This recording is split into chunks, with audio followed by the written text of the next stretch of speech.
G'day comrade subscribers. So I've got a bit of a backlog of VIC-20s I need to fix. Looks like it's a sticker. Anyway, so this is a Euro model, as you can tell by that. Oh, what is it? Made in West Germany, serial number WGB 7488, 9 volt. I prefer these ones, they're so much simpler. Yeah, look.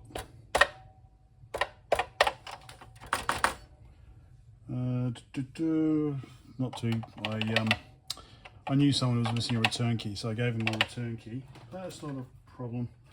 I've got another one I can swap in. I've not opened this one, so I have no idea if it even works or what the state is. So let's connect it up and see what it does. Okay, do power. Okay, this is set up for 9 volts already.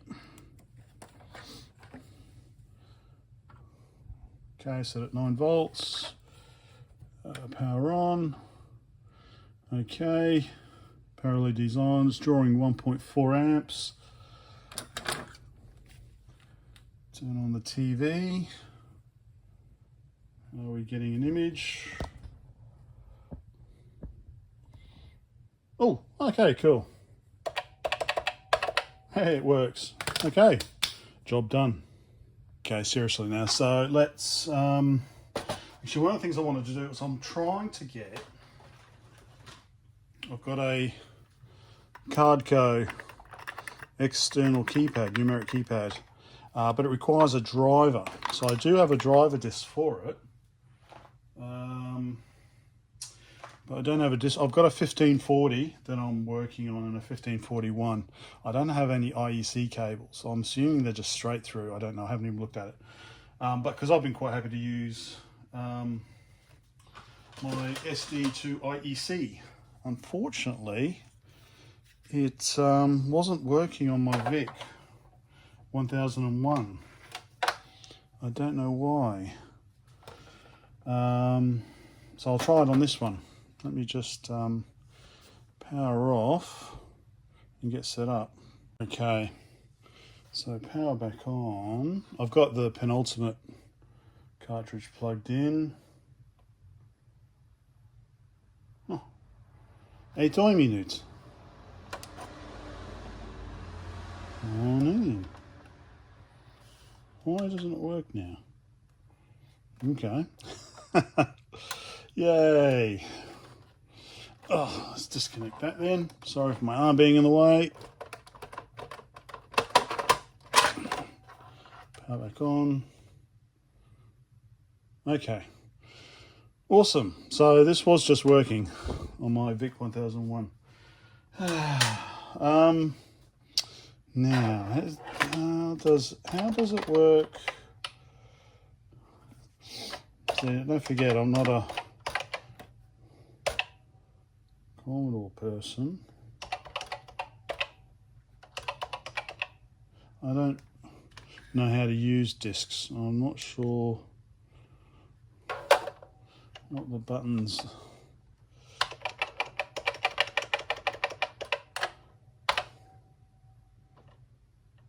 What?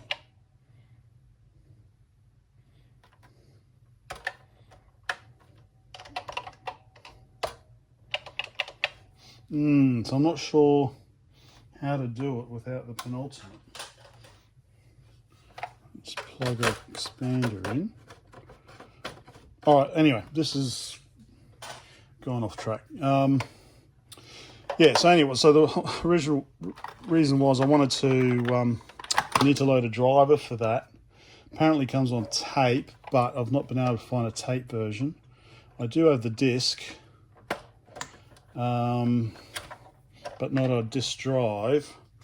So I did put the disk image on here, but it's not working. Anyway, so let's not worry about that for now. Okay, so so far so good, it's working. Let's pull it apart and start modernising it. So it's a really nice keyboard actually. There's no fading. So whereas this one's got some, well, this has got yellowing on the top of the keys, but yeah. Anyway, so I'll stick this one in. I'm not going to just put the return key in. I might as well just swap the whole thing over. This has already been totally cleaned and stripped and everything. So I'm quite excited that this actually works. Although the problem I have is that if I get a VIC with a PET keyboard, they tend to kind of stay with me because I like the PET style keys and just the feel of the keys as well. Has that kind of nice retro old computer thunking sound. See, see, look at this. That, my Soviet friends, is called a Phillips head. You should try it sometime. I say that in jest because I've pulled apart a lot of Soviet and post-Soviet computers, and I've not yet found a single Phillips head screw in any of them. All right, so this looks relatively clean. And oh wow, none of the latch things have broken off either. Wow, this is a beauty. Oh, look at the VIC chip. Cool. I don't want to touch this now. Okay, so first thing is replace the regulator. So what did it say? It said, let me just check the power again. Plug the power back in. I've already done a video on how to reduce the power. Okay, we're back up to, so about 1.3, so 12 watts. So that's what it's using, well, with no keyboard, not doing anything. We can reduce that quite a lot. I like to try and get it under an amp. So there's a few ways of doing that. Replacing the linear regulator is a big way of doing it. Bypassing the bridge rectifier by putting 9 volts directly into the regulator is also another way of doing it. Or if you want to bypass both of these, putting 5 volts straight in, but then you can't use, I think the data set needs the 9 volts, doesn't it? Replace the two 6522s with CMOS versions. That drops the heat and power requirements, and also these, I think these buffers here, these three down here, replace them with HCT types, and that also drops a bit of heat. And also, I've never done the 6502, but yeah, you can replace that with a CMOS, and replace the ROMs with modern versions. Also reduces it. Anyway, it's just a little bit of fluff. This motherboard is actually really clean. I was hoping it would be grimy so that I could go and wash it in the sink. That annoys people, but no need to do that. So, right, so 1.3 amps, 11.7 watts. All right, let's see what we can do. Okay, I can't remember what I said last. It's been a little while. Yeah, remarkably clean. So I will, first thing, get rid of this shit, and then replace the two, what are they, Vias or Pias? PIAs or VIAs? I think they're VIAs, aren't they? The 6522s. So that'll reduce the heat down. So notice, yeah, so I think this is the first time I've seen a gold lead 6561 VIC chip. That's pretty cool. So I don't want to touch anything to do with the video generation. So it looks okay. It's the usual kind of vertical lines, but yeah, I'm not going to touch that at all. So yeah, let's get it out. I'm just surprised by how clean it is, and actually one interesting thing, and it was also pointed out I think by Mike on the Facebook VIC-20 group, is it's got a rainbow label.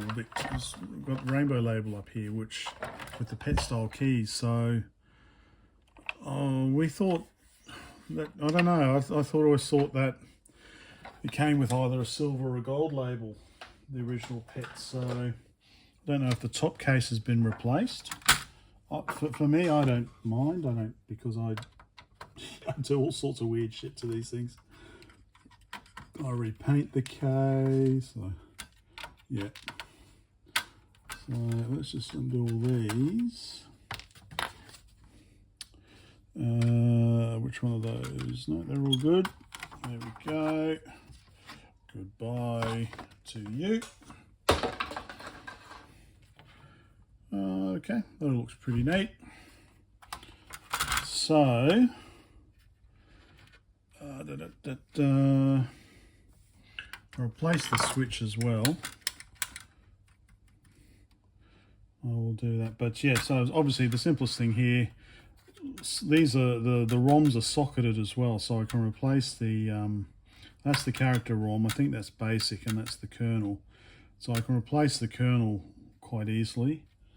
What have I got handy? I think I'll have to burn a new power one, I think. Yeah.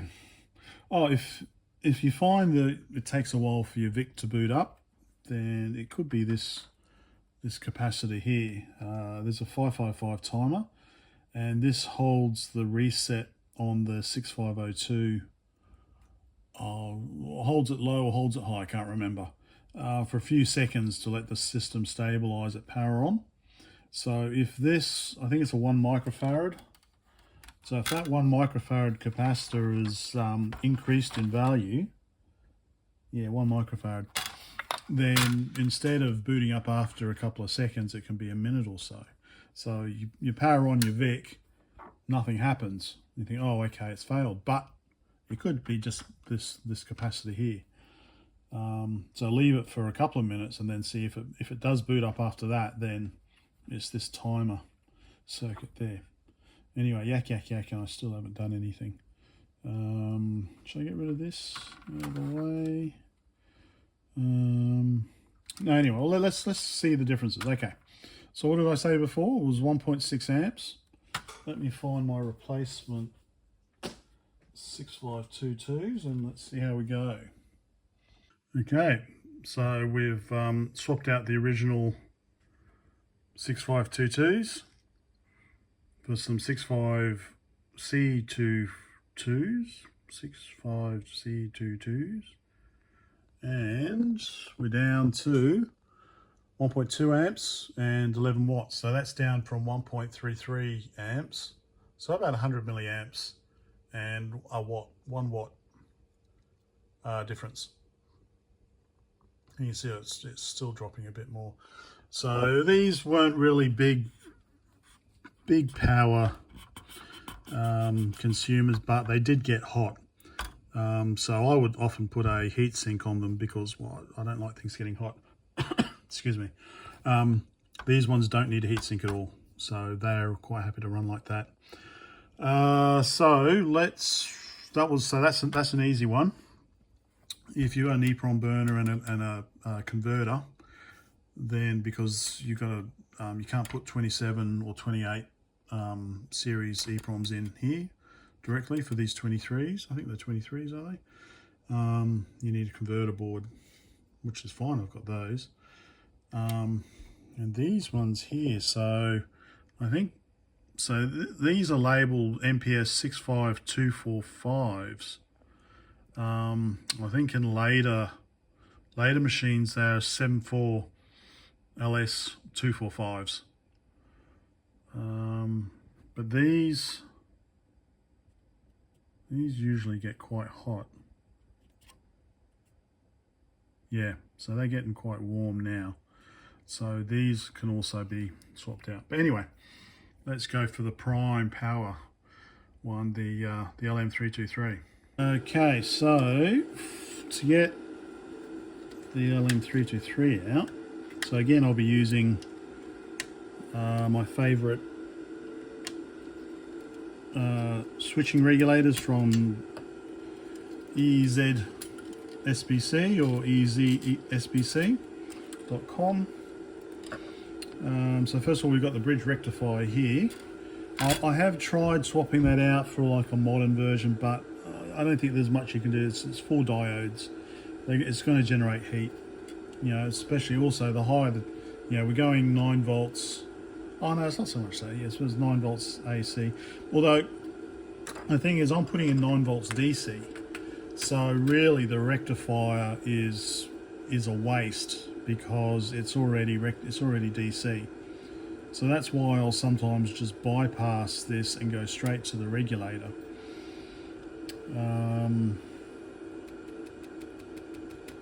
Yeah, so this is just wasted heat, wasted energy here if you're not using an AC power supply. Of course, you could, you know, you can get a 9 volt AC plug pack and plug it in, for example here, or an original power supply. But anyway, I digress. Let's do the linear regulator. So let's unplug that. So we need to unscrew the heat sink for the regulator. Look at this, Phillips head. And just hold it so it doesn't, it's got some Loctite there or whatever. So when you put it all back together, you've got to make sure you've got heat sink thermal paste. Although, wow, okay, this didn't have any. There was none on there. All right, it's a bit slack. Okay, keep this together so I remember which is which. So we'll be needing this later. I normally get rid of this heat sink, but I've been told that it's good for stability of the board. But if it's in the case and the board's screwed down to the case, and does it matter? I don't know. Anyway, so 2 screws here, then we've got to desolder. So, okay, I'm just holding the nuts with my thumb. Let's come off okay.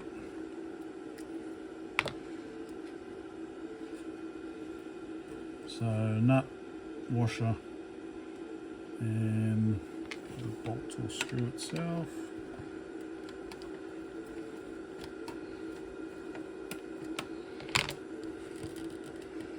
Okay, remind me where I've put those.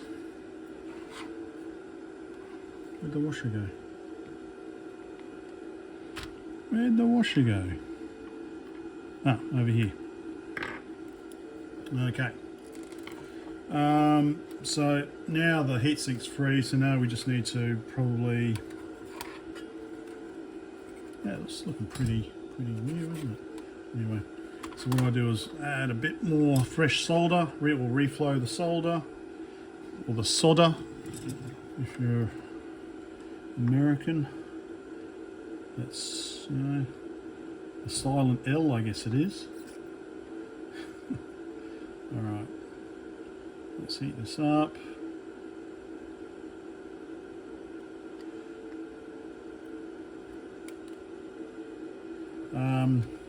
There is obviously discussion about replacing these.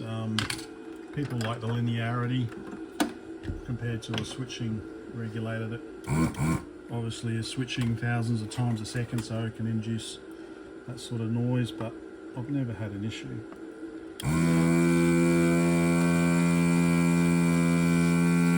But you know, each to their own. I hate waste heat.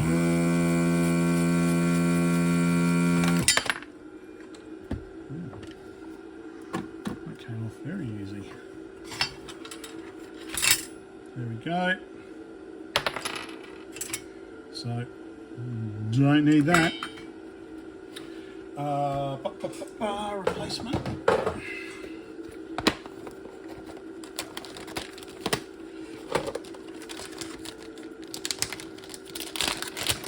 There we go. So like I said, so this is a PSU5 no noise. He does two versions. I think they're basically the same price, so, or maybe $1, not sure. So this is a no noise version.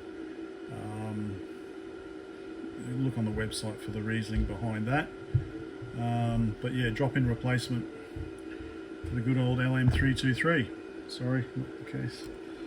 So that, just whack it in there. Like I said, no heatsink required.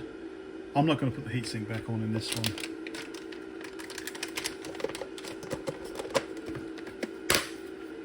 Goes back. Okay, so I think put the screws back on and then solder it. So let me just zoom out. I'll screw through here. More sharp.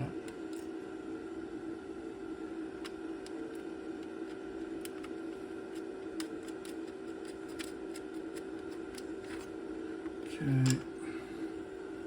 And obviously, yeah, there's no need for thermal paste because we're not using the heatsink. So it goes straight on.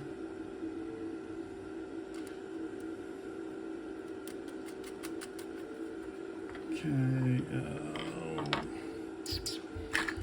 a screw. I did have. I thought that went somewhere. Okay. Does that fit? Oh, that does fit. Okay. All right, I'm just going to tighten these screws up.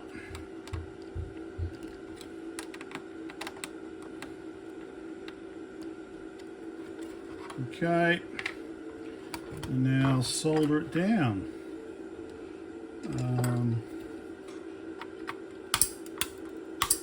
Actually, close your eyes when you do that, or wear safety squints. Okay. Come on. Come on, there you go.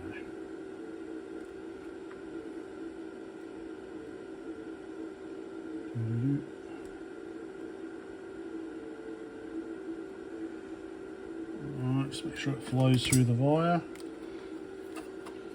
Okay, so now we can try powering on again. Make sure it still works. And just see what the difference is. So plug the display back in, plug the power back in, power on. Okay, 1.14, 1.13. Turn the screen on, make sure it's still working. So there we go.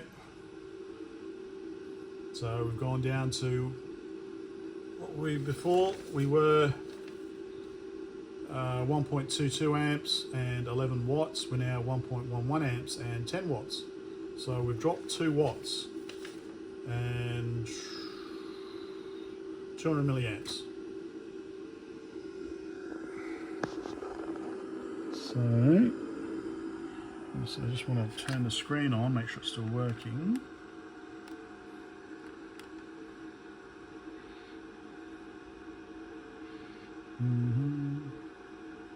There we go.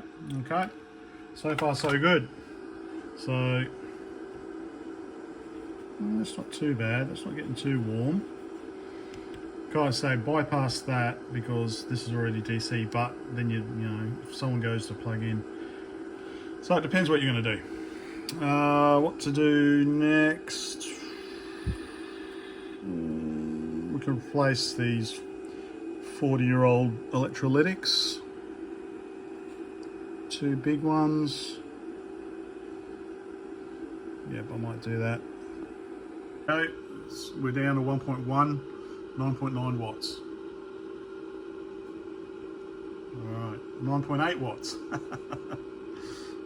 So these, I think these are the ones, yep, so these are the replacement switches I put in. Unplug the video.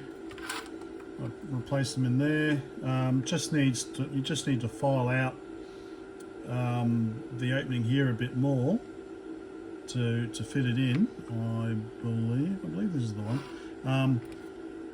And that way, well, you know, you can resell this if you want. But I just find this, it's a much nicer switch, and it's sitting on the thing like that, so it's just got a much nicer feel to it. I guess if you're a traditionalist, so we'll see by how many dislikes I get, that's probably enough to trigger someone to dislike the video. But I like to upgrade these machines, or modernise these machines, so that they can be enjoyed for another 40 years. And part of that is, you know, putting in new electromechanical components that will last, you know. Anyway, so let me do, what do I do with this one? Let me just do the capacitor first.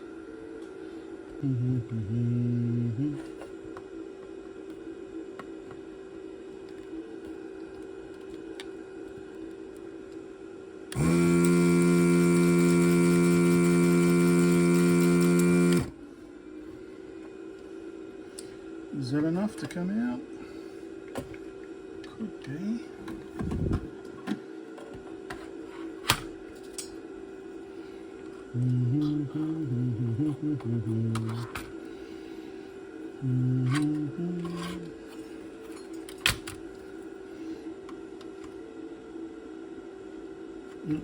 Yellow.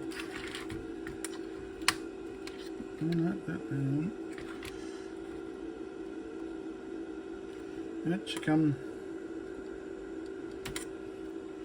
Need more desoldering, do you? No. You got to be careful because you don't want to break the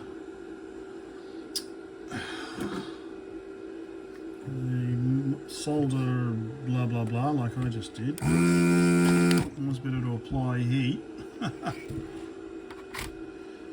Doesn't matter.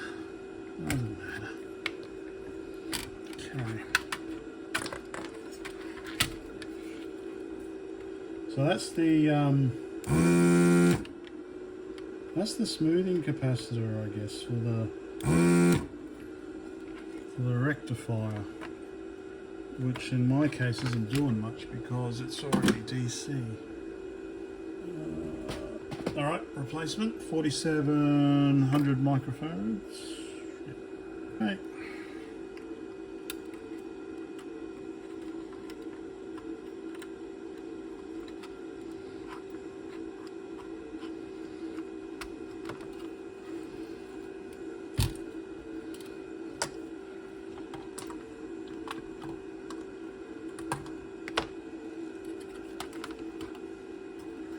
Look okay? Looks okay.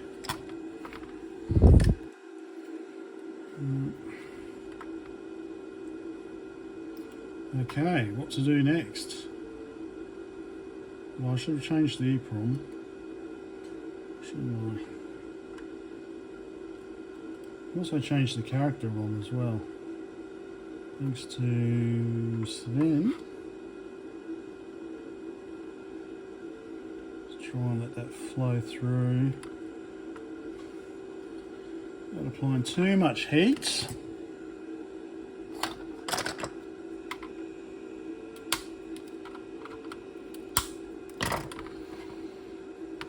Right.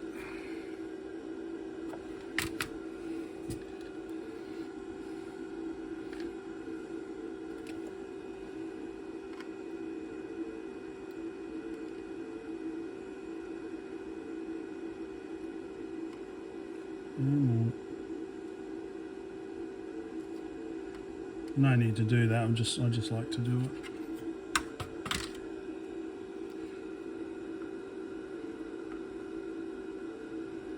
So on these PAL ones, PAL models, there is actually in the video section, there is actually an extra, is it UB10? This UB10, it's a 74F, I believe, 74F something. Oops, sorry. Oh no, 74S, 74S74. And that's an M53202P, okay. Yeah, I think this is the additional chip.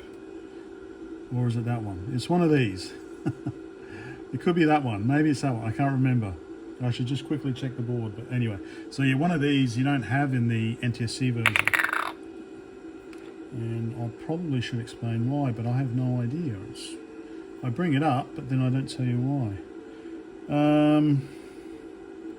I really want to swap these out because I know that'll make a difference. But yeah, so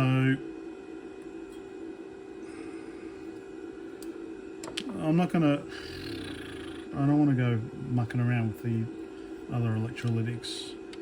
But yeah, so basically that goes back on there like that, but with some thermal paste first, which then makes it a bit of a mess trying to get it back on.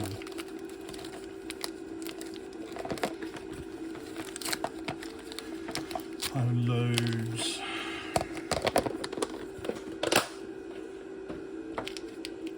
Okay. The only problem with this stuff is it goes hard once it's exposed.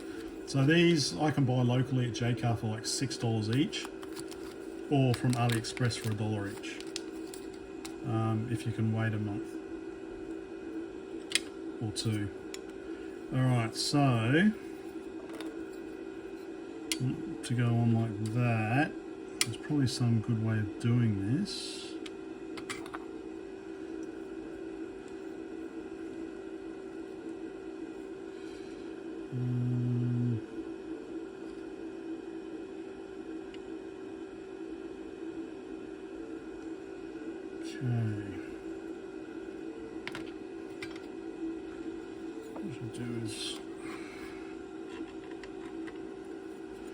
Maybe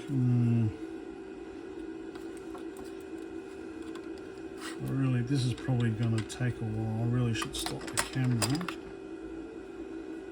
Okay, so I just need to get it on a little bit.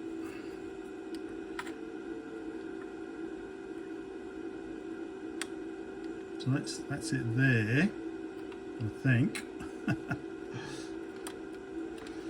Alright, so now it's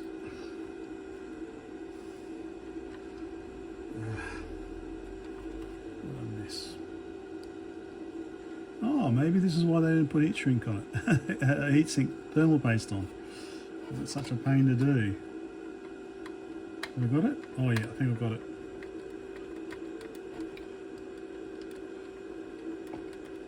There we go. Wow, okay. Because the pressure of having the camera running.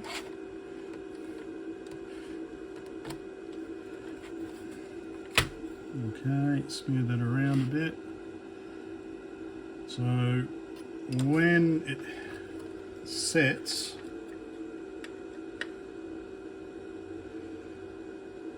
it should be pretty solid. So if I had Loctite, I should put Loctite on again, but the thermal paste should help. Alright. Okay. Alright. What shall I do next? Shall I do the switch? I don't think replacing that will make much difference. I have seen a power drop replacing old electrolytics, but in this case I don't think just replacing that will make any difference. I'm going to say these are going to be a pain because I've got to desolder them and socket them.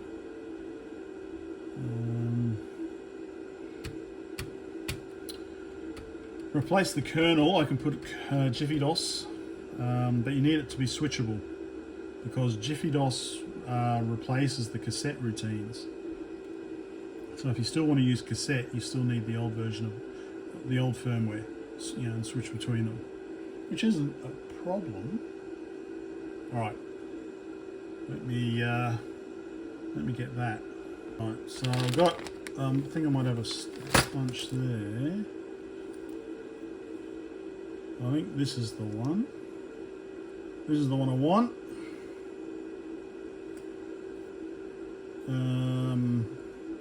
It goes that way. So yeah, you can see it just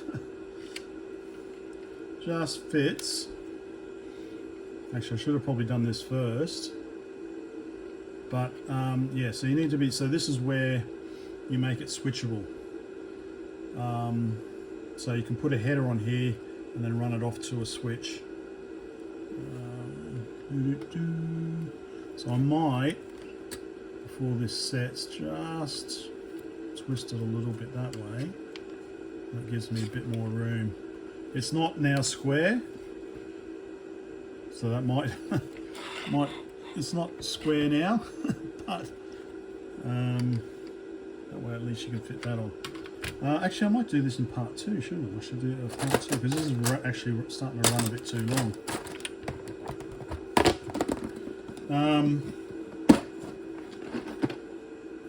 Let's put that back. My box of boards. Yeah, all right. So I think I might stop it here because it's going to take a while to upload and process and stuff. So the next thing I'll do is, like I said, these are pretty power hungry. Really, you just need to replace the kernel if you want to run Jiffy DOS. But you can replace BASIC as well to reduce the power and reduce the heat, and also the character ROM. But you can, with the character ROM, because don't forget there's the VIC-2001, which has got the katakana characters. So you can, you could also stick the Commodore 64 font on there as well if you want, for a bit of something else that's different. So, but you can't use this same board, it doesn't work. You've got to use a special converter board, even though it's the same type of chip. You've got to use a special converter board that Sven made. So I think we'll do that, we'll do the switch in the next part. How about that? Okay, which I'm going to start straight after this, so it'll probably be tomorrow that'll be ready. I hope that's okay. Okay, bye for now.